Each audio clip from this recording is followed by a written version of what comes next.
Hello friends, आज आपण heat एक्सचेंजबद्दल पाहणार आहोत. हीट एक्सचेंज जी आहे तर ही हॉट आणि कोल्ड ऑब्जेक्टमध्ये होत असते.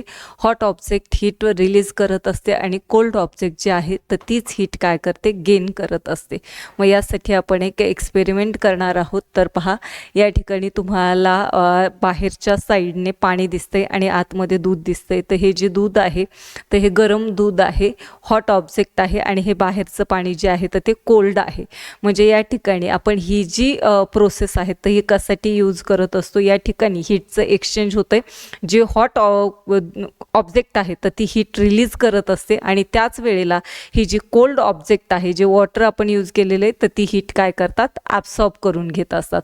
मग ही जी प्रोसेस आहे हीट रिलीज करण्याची आणि कोल्ड ऑब्जेक्टने हीट गेन करण्याची, तर ही कुठपर्यंत चालते, जोपर्यंत दोन्हींचंही टेम्परेचर कसं होत नाही, इक्वल होत नाही, तोपर्यंत ही हीटचं एक्सचेंज घडून येतं आणि याच प्रोसेसला आपण हीट एक्सचेंज असं म्हणत असतो. ओके, म्हणजेच हीट एक्सचेंजचं आपल्याला प्रिन्सिपल पाहायला मिळतं. पहा, काय आहे हीट एक्सचेंजचं प्रिन्सिपल. Heat energy lost by a hot object is equal to heat energy gain by a cold object. आणि ही जी प्रोसेस आहे, मी जे तुम्हाला एक्झाम्पल सांगितलं तर ते एन्व्हायरमेंटशी रिलेटेड, म्हणजे एन्व्हायरमेंटमध्ये ही हीट रिलीज होत असते. ही अशी होऊ नये म्हणून त्यासाठी कशाचा यूज केला जातो, हीट रेजिस्टंट बॉक्सचा यूज केला जातो. कारण की हे एन्व्हायरमेंटपासून आयसोलेटेड असतात.